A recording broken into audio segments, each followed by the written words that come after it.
Right, good morning, everybody. It's nice to see everybody so bundled up.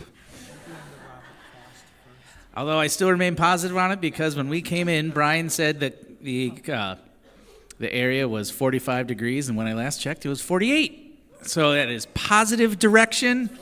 It's 49 now. Just think about it. By the time we're done, we might be at 55. This is John Moody, your music director. Today I am joined with Carolyn Keeble on whatever instrument she brought in from her van. We have Elizabeth Kelly on piano. We are glad to welcome back Brian Bay from behind the soundboard to be our song leader today. And we are also glad to welcome back an old stalwart of Unity, Kara Laurence, who will be doing our special music today. So, if you are able, please stand as we start through our congregational songs.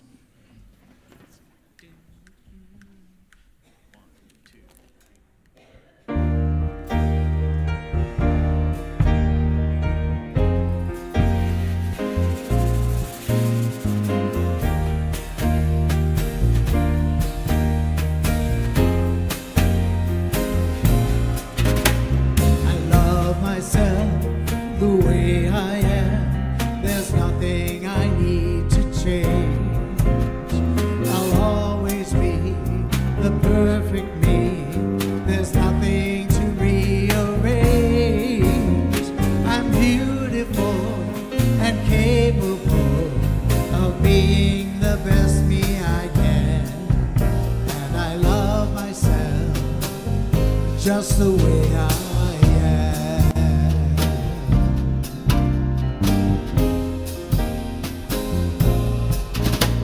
I love you the way you are. There's nothing you need to do. When I feel the love inside myself, it's easy to love you. Behind your fears, your rage and tears, I see your shining star, and I love you just the way you are.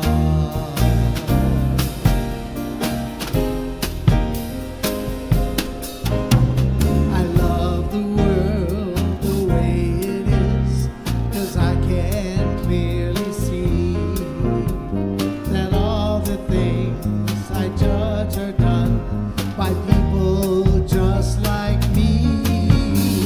So till the birth of peace on earth that only love can bring, it'll help it grow by loving everything.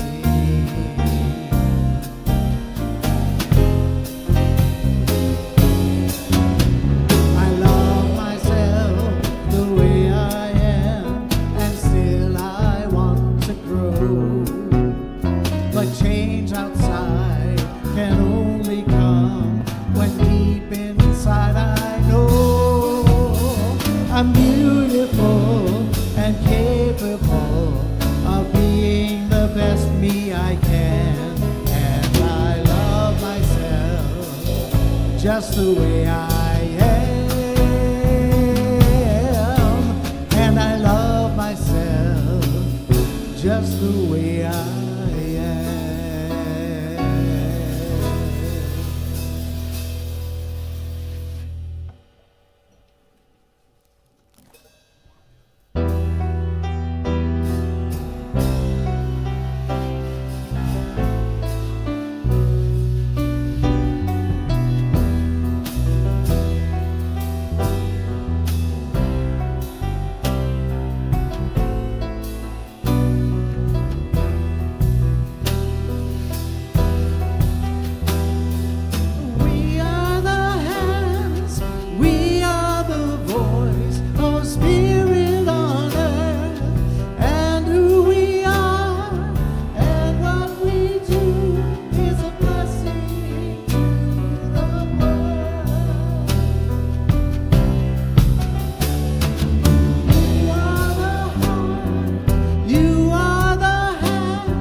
Well, good morning, Unity of Kalamazoo. I am Barbara Galati, your platform assistant today. We would like to welcome everyone who is here with us in person this morning, and everyone tuning in to our live stream, and everyone who will view this service on YouTube, on our YouTube channel.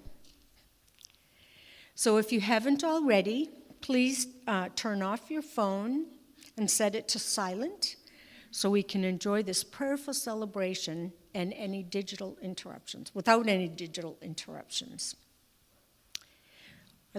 We would like to thank everyone who has made this service possible today: ushers, PowerPoint, hospitality, bookstore and script sales, and of course our musicians and our sound and streaming tech team.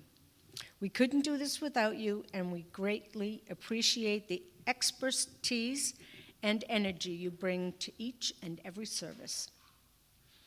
We want to extend a special welcome to anyone who is joining us for the first time. We would love to know how you found us, what brought you here today, and most importantly, what we can do to support you on your journey. If you are willing to share that with us, or if you would like to stay in touch, you will find a card like this one in the pew pocket in front of you. Please fill that out and give it to one of our ushers as you leave. Our second Sunday Spiritual Cafe for February 9th will explore how the power of intention can be used to help you live your life's purpose. In closing, remember that all weather-related closings information for our services and weekday group meetings are posted on Channel 3, WWMT, and their website, wwmt.com.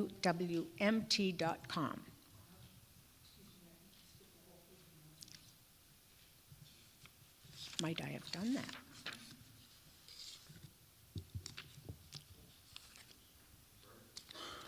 Yes, announcements. Pie. We will be serving pie after the service in the fellowship hall.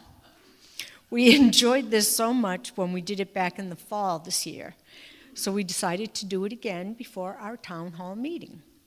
And speaking of the town hall, please join us for an update on how we finish out the year, get an update from our teams about new activities and projects they're working on, and hear from our leadership team about the transition work that we are doing as Reverend Judy begins to move toward retirement. We are pleased to report that our t-shirt and sweatshirt sale raised over $400 for Animal Rescue Project to support them in their fundraising for their new facility and ongoing operations. And as you probably know, Reverend Judy will be stepping down from her role as senior minister later this year. We are forming a search team to hire our next minister. If you would like to be considered for a role on that team, please share your contact information on the sign-up sheet at the Welcome Center. The team will consist of 4 to 6 individuals chosen by the Board of Trustees from those who are currently interested and those who served on the last search team. Our goal is to assemble a team representing all the different constituencies of our spiritual community. The deadline is February 4th to express your interest. The Power of Now discussion group continues to meet on Thursdays at 10 a.m. And next Sunday, Charles Parker will be our guest speaker. Charles is the co-founder and executive director of Charlie's Place, a local organization formed in 2013 to help our youth understand the importance of being a leader and what a leader looks like. Join us to learn more about this organization. Touches the lives of more than 5,000 young people and their families annually.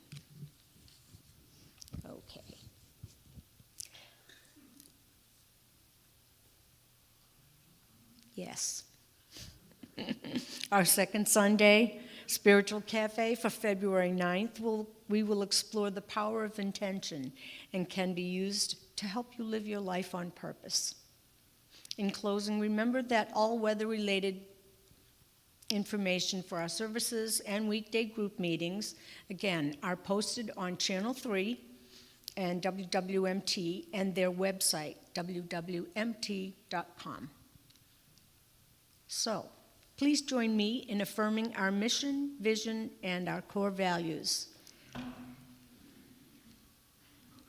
As an all-inclusive community, we awaken to spirit, grow into our soul, and build a better world. And our vision? We celebrate a world of ever-awakening consciousness, abundance, peace, and love for all. And our core values? Love, authenticity, stewardship, oneness, playfulness. And our land and labor acknowledgement. Our spiritual community acknowledges Black, Indigenous, and people of color whose lands and labor were forcibly taken. We pledge to promote equity, justice, and inclusivity. And let's also acknowledge the children here with us this morning and those in our community with this blessing. As you go your way, know that you are loved, special, and important to us.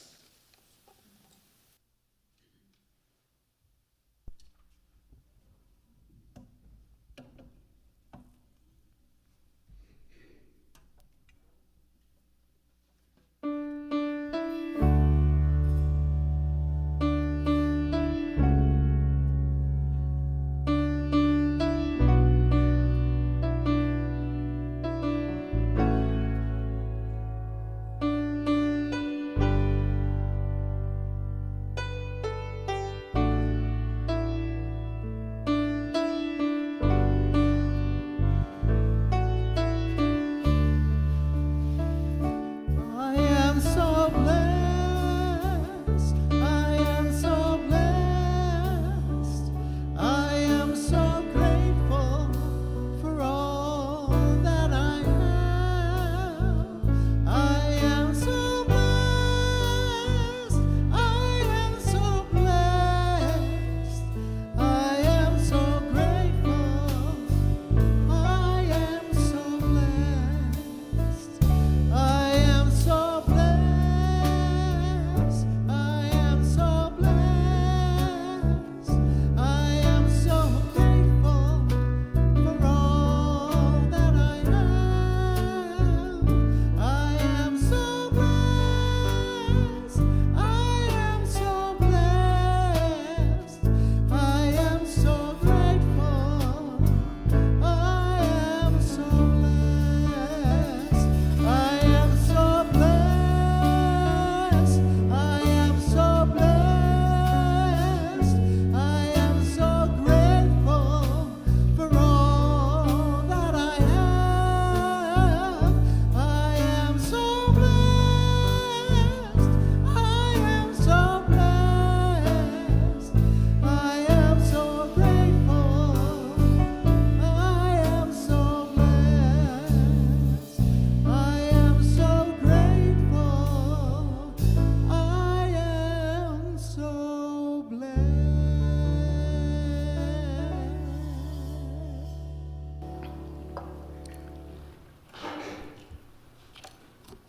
Thank you, Brian. Good morning, everyone. And because we are so blessed, our word for today from the Daily Word is generous. And as we enter into this time of prayer and reflection, as usual, we will begin with a reading from the Daily Word. Keeping my heart open elevates my experience of generosity. If I give begrudgingly, fearful of not having enough, I am not being truly generous. There is joy and trust in being generous. There is joy in knowing there is no lack at the level of spirit, and my generous impulses are my way of demonstrating my faith in this truth. I place my trust in the spiritual truth that as I give, I also receive. Generosity is a spiritual practice, a commitment to fully participating in the flow of life. As I give generously, I receive the richness of grace, love, and peace. I relax into the flow of synchronicity and receive unexpected blessings. Generosity is the gift I give myself. And from 2 Corinthians chapter 9, verse 6, the point is this: the one who sows sparingly will also reap sparingly, and the one who sows bountifully will also reap bountifully. And our affirmation for today is, I give with an open heart. I am generous.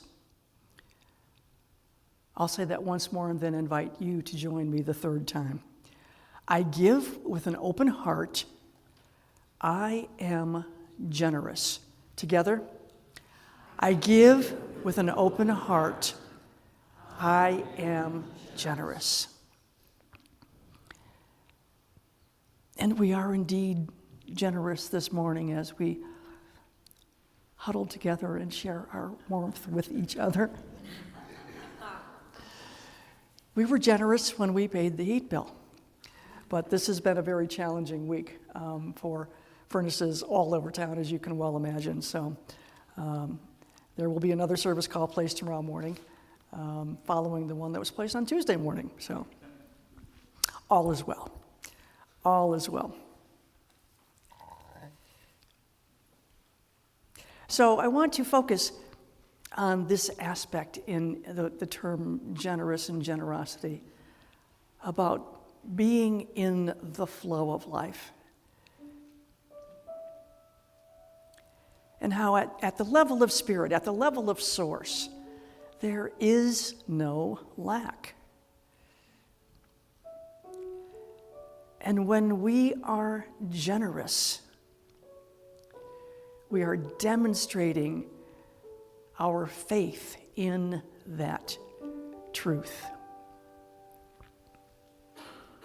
I firmly believe that I always have everything I need to do the things that I want to do, and I have everything I want to do the things that I need to do.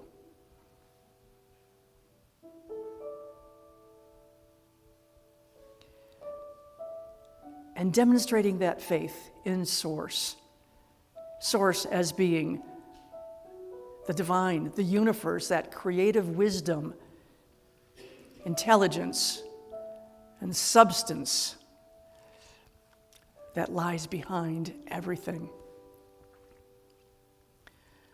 And doesn't have anything to do with bank accounts and addresses and material possessions. When we demonstrate our faith in that source, there's an opening into the universe for us. There is synchronicity. We meet the right people at the right time in the right place. Happy coincidences occur all the time.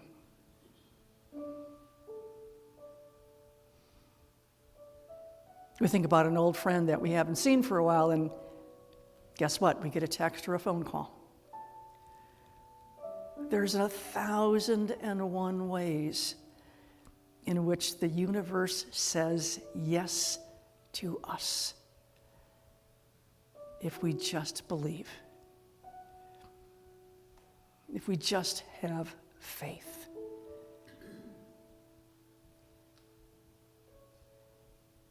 And if we're willing to give first, knowing that what we put out into the universe is not at our expense,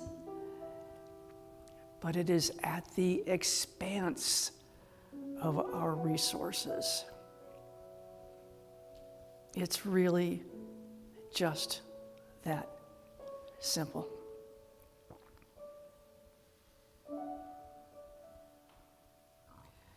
So I want to invite you in the next few moments to just think about one situation, one area of your life, or maybe a person in your life where you've been holding back just a little bit.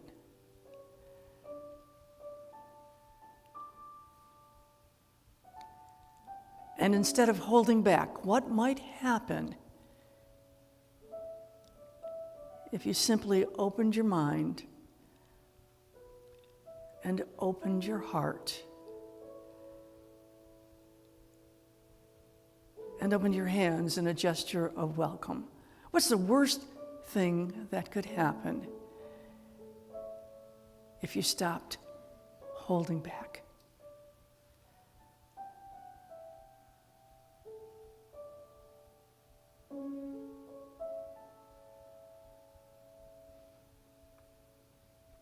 Take that question into a few moments of silence.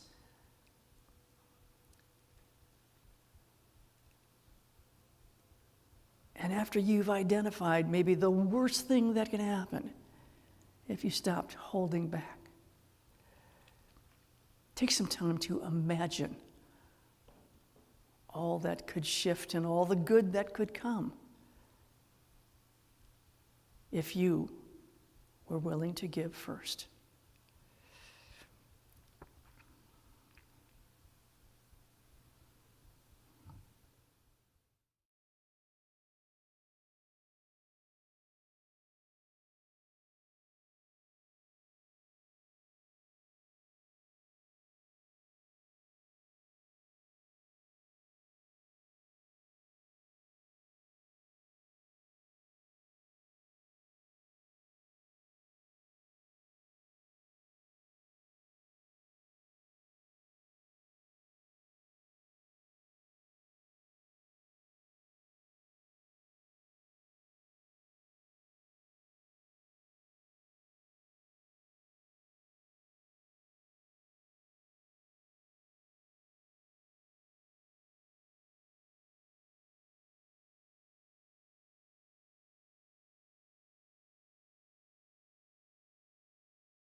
You to gently bring your energy and focus back to this space.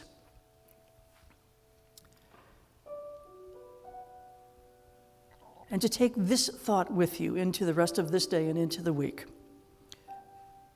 As I give generously, I receive the richness of grace, love, and peace.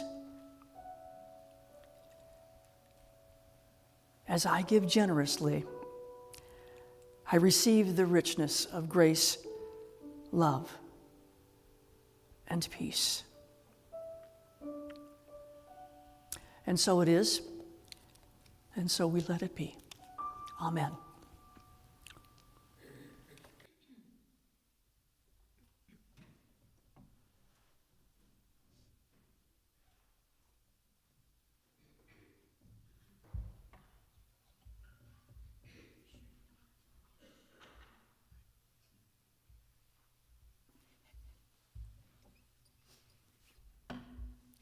I'm glad to be back.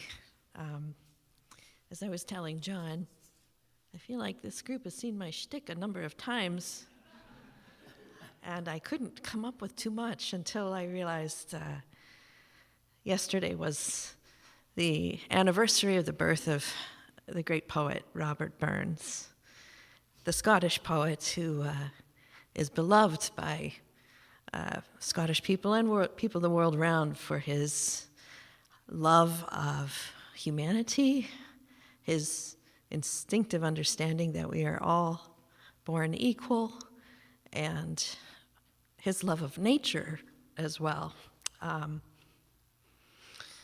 And so I'm going to do something that thousands of people did last night in Burns nights around the world, and that is get up and try to recite a piece of poetry by Robert Burns. So this is in Scots Gaelic, so a number of words you will not know. Don't worry about it. We'll get back to Reverend Judy's beautiful English in a few minutes here. But one of the phrases I thought I should explain beforehand is, "Thou art no thy lane," and that it means you are not alone. To a mouse, upon turning up her nest in the field with the plough, November 1785. We sleekit, coorin, timorous beastie, what panic's in thy breastie? Thou needna start a wassa hasty with bicker and brattle. I would be laith to rin and chase thee with murder and pattle. I'm truly sorry man's dominion has broken nature's social union and justifies that ill opinion which makes thee startle at me, thy poor earth-born companion and fellow mortal. I doubt now whiles that thou may thieve. What then, poor beastie? Thou mun live. A daemon icker in a thrave's a small request. I'll get a blessing with the lave, and never missed. Thy wee bit housey, too, in ruin, its silly walls the winds are strewing, and nothing now to beg a new one of foliage green, and bleak December's winds ensuing, baith snell and keen.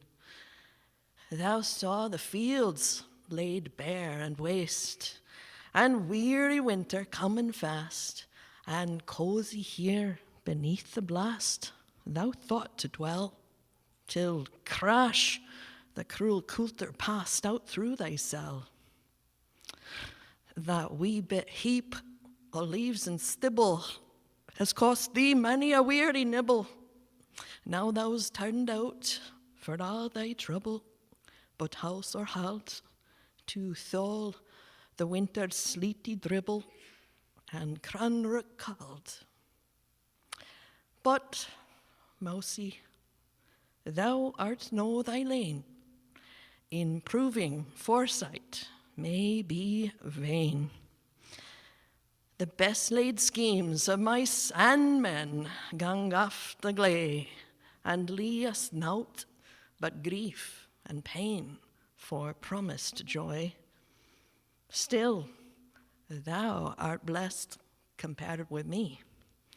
The present only toucheth thee.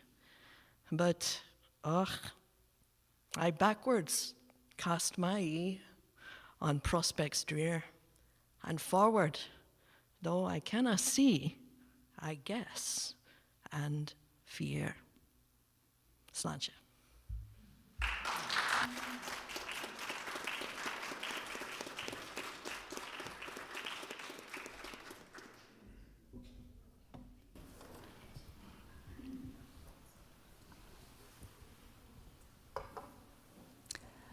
Aye, lass, it's a gift you present.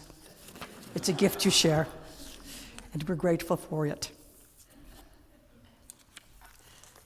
I never knew where that came from. The context, oh my goodness, that is absolutely fascinating.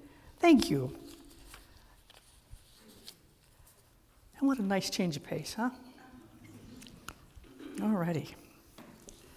So, good morning again. In our spiritual cafe earlier this month, I introduced us to the concept that intention was a much bigger idea than setting goals and using sheer willpower and self-discipline to achieve those objectives. Now, don't get me wrong, I'm all for setting goals and trading bad habits for good habits. But Dr. Wayne Dyer was challenging us to think about intention in a completely different way. And as I shared in the cafe, around the age of 60, he began to realize that his thoughts and feelings about intention were shifting away from a purely psychological or personal growth emphasis and towards a much more spiritual orientation. For years, he had preached the gospel of self-mastery and goal achievement. But over time, his ideas about intention evolved and shifted. So instead of thinking about intention as laser-focused thoughts to direct our choices and our actions, he began to understand intention as a force in the universe, as an invisible field of energy. And as I'm reading through his book called The Power of Intention, I have been reflecting on this shift in his thinking and how this squares with my own understanding and belief system. And this is what I have come to. Back in November, I gave a talk about the art of getting along. And I shared with you some of Unity's teachings about divine order. And in that conversation, one of the concepts that I shared with you is that divine order is not a goal that we're striving for. It's not a condition that we create. Divine order is a fundamental spiritual truth of the universe, and it exists if we do not consciously acknowledge it or embrace it. Much in the same sense that gravity exists and gravity works, whether we think about it or not, divine order is. Let me say that again. Divine order is. I want you to say that with me. Divine order is. It just is. And in that November talk, I used a metaphor from Eric Butterworth, where he talked about a person in a dark room bumping into obstacles and fumbling around trying to find the light switch. And suddenly, when his hand hits that switch, finds it, and flips it on, the room is flooded with light. Now, it doesn't change anything in the room. It doesn't add anything. It doesn't take anything away from what's physically in the room. And yet, the addition of the light causes his entire perspective to change. What had been in the dark, menacing, and potentially harmful to him, was now just simply a room full of furniture, a place of comfort and utility. And the point in that metaphor is that divine order existed in the darkness, but he couldn't see it until he flipped on the light. And that is for us stepping into that place of spiritual belief. So let's just stay with that example for a minute. And now we're going to layer in Dr. Dyer's shift in perspective about how intention works. So, the person in the dark room now has a flashlight. And according to the old belief about intention as the willpower needed to accomplish our goals and live a more satisfying life, the flashlight then is a tool that can help us locate the light switch more easily and keep us from crashing into things as we cross the room to get to it. And that's kind of what goals do for us in life. They help us navigate a little easier and get to some sweet rewards quicker.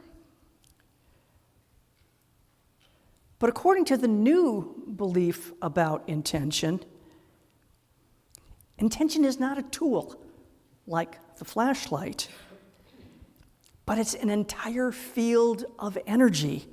It's much more like the big light that comes on when we flip the switch.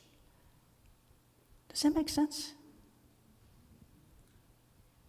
It's everywhere. It is. It surrounds us. So, introducing us to this fresh perspective, in terms of how we think about intention, Dr. Dyer devotes then the second half of his book to teaching us how to access this field of energy and put it to work for us in our lives. So I want to share some ideas with you today about using this field of energy to respect yourself at all times. And as we start to go down that path and have that conversation, the first and most important thing that we really need to get clear about is this. We came into existence as particles of energy in an intelligent cosmos of energy. And we think about just some of those glorious pictures from the various telescopes, the Hubble telescope and the other ones that have been up there, and these wonderful pictures of the universe and different galaxies, and that just field of energy out there. And if you think about the Big Bang Theory, we came from that energy. Long time, long path of evolution, but nonetheless, from a particle of energy in that field of energy. We came from that cosmic field, and we are part of the universal mind of creation. Think about it this way. God is in our DNA. That energy, that intelligent substance and light and energy, it's in our DNA. And we have to be able to see ourselves as divine creations. Yes, we're here having a human experience, but we are divine creations.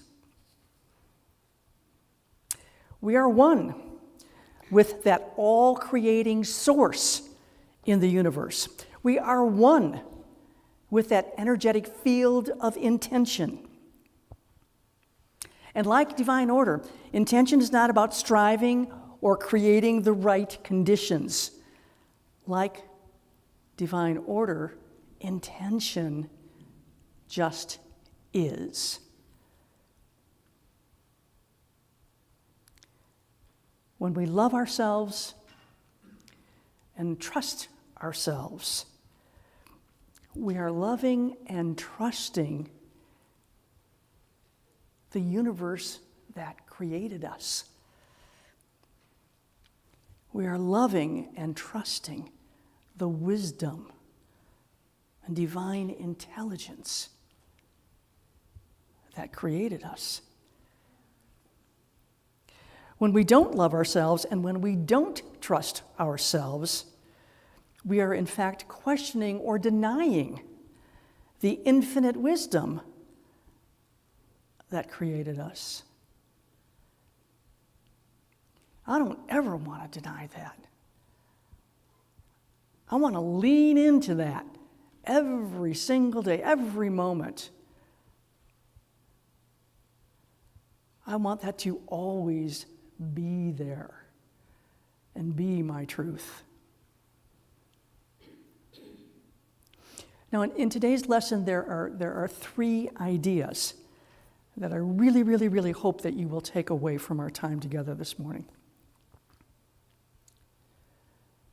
And the first one is this: making that choice to live from your divinity and your spirituality.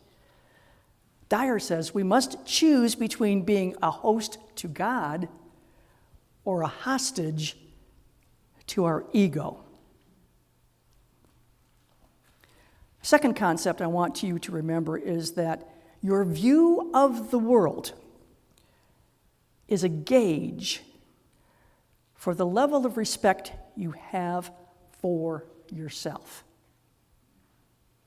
That lens through which you see the world is the lens through which you see yourself.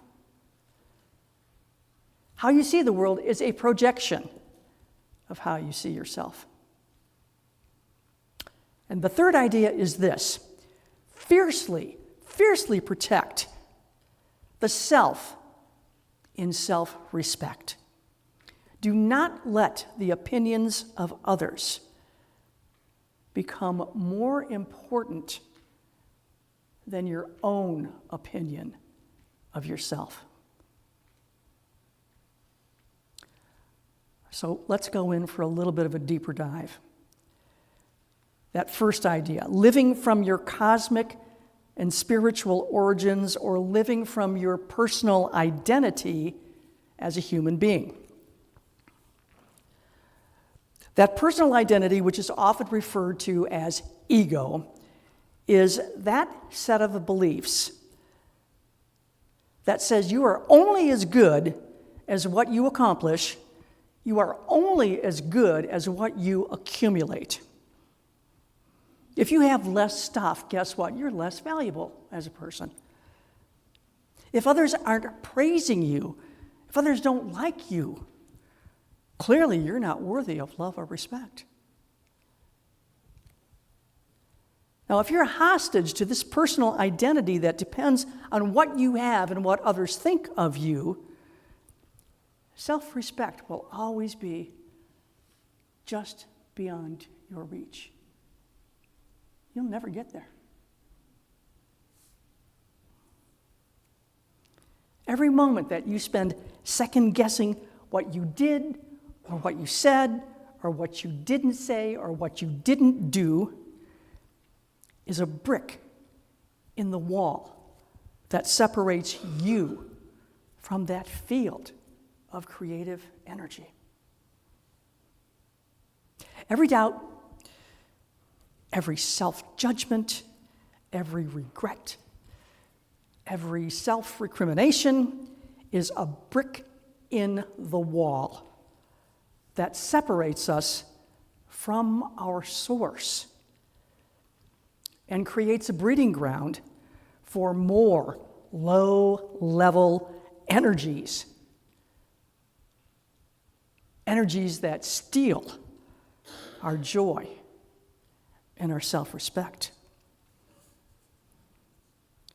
We must always choose to live from our cosmic and spiritual origins.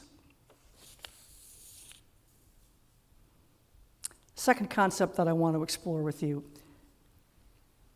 and I want you to remember, is that your view of the world is a gauge for the level of respect you have for yourself.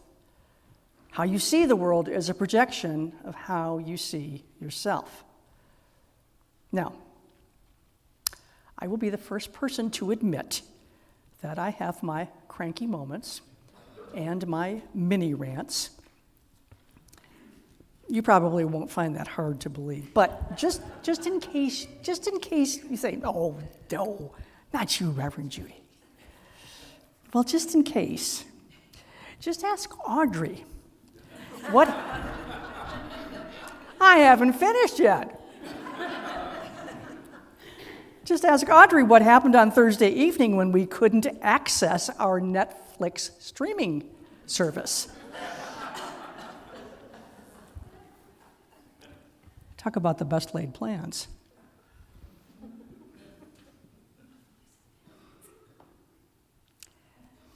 Negative thinking and pessimism in any degree, in any area, strongly suggests that you don't agree, that you are capable of accessing the power of intention to create your own blissful reality.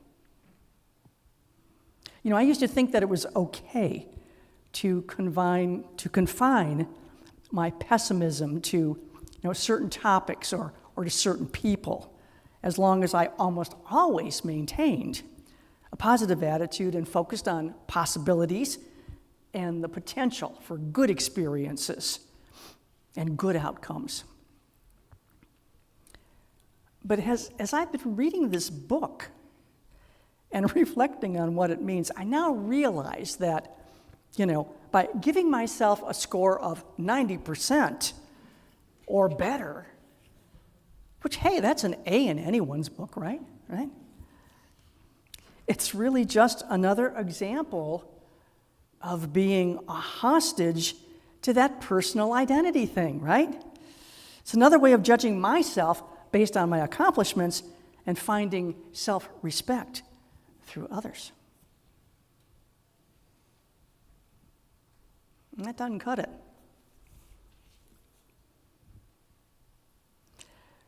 We must remember that how we see the world is a projection of how we see ourselves. And whatever it is that we are framing as a challenge or an issue or a problem is also illuminating something inside of us that would likely benefit from some prayer, some reflection, and some healing work. Because we need to discern what's triggering our negative reactions to a person or to a situation. We need to figure that out. Because how we see the world is an absolute reflection of how we see ourselves. The final idea that I want you to take away from this lesson is this: protect the self in self-respect. Do not let others' opinions become more important than your own opinion of yourself. Know this: the more you show up in life and the more you interact with other human beings, the more opinions are going to be formed about you. But remember this also: the opinions that others have are not facts. They're opinions. It's what somebody else thinks. And like it or not, believe it or not, it is impossible for any of us to be responsible for everything that everyone else thinks. Wow. I don't have that power. No, it's impossible. You can't control that.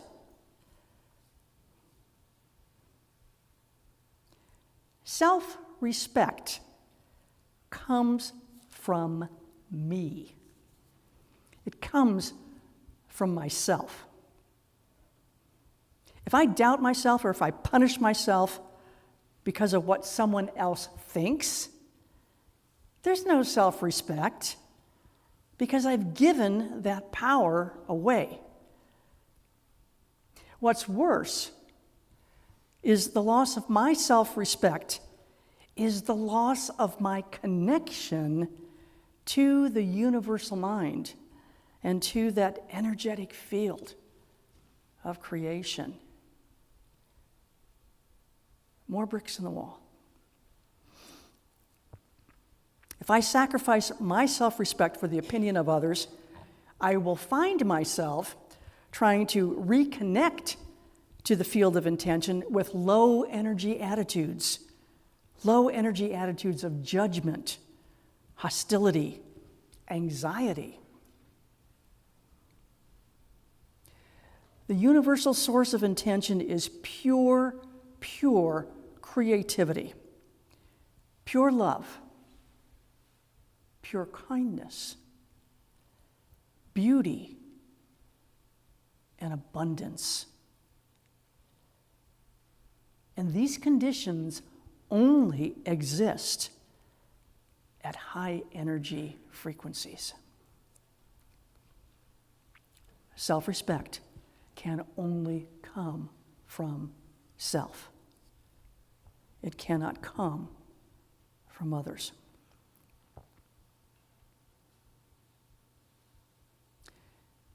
In closing, I would like to share some affirmations with you, and I'd like to invite you to repeat them with me. Here's the first one,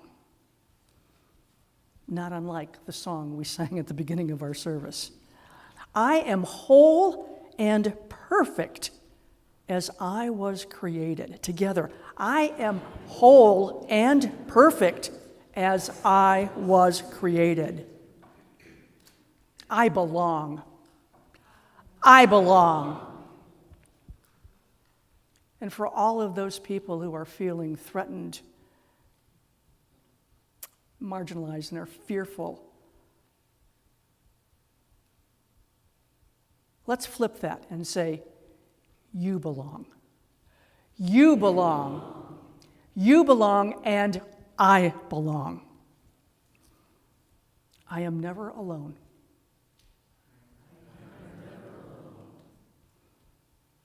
I respect myself at all times. I respect myself at all times. God bless you. Have an amazing week. And join us for some pie upstairs, and then come and have some conversation with us at the town hall meeting. Thank you. God bless you.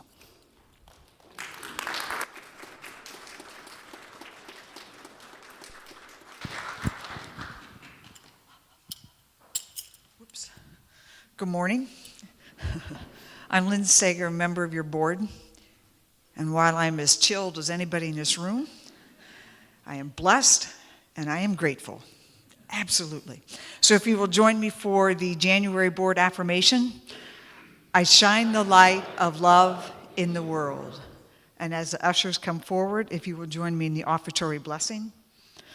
Divine love through me blesses and multiplies all that I am, all that I have, all that I give, and all that I receive.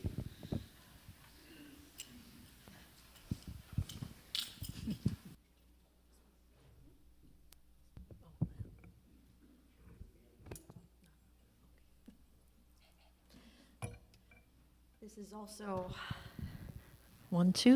another Robert Burns piece. He did die impoverished and ill at 37. However, he had known great fame and had wonderful experiences in his life. I did mention that his love of humanity, he especially loved the little over half of humanity that is female. And this is called A Fond Kiss. We'll hear Liz sing one of the verses. I'm just going to play this Scottish melody.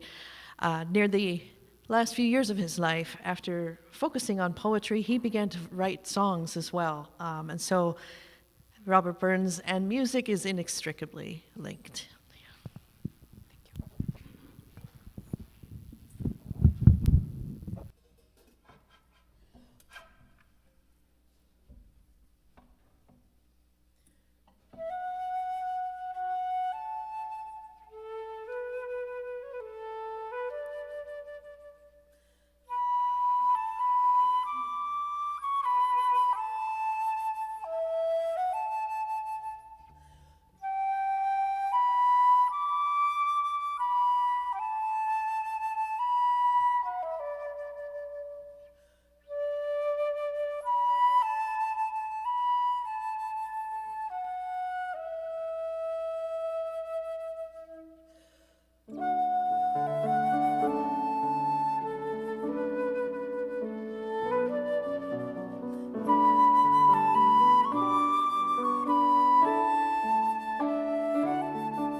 Well, that was lovely. Thank you. Sweet.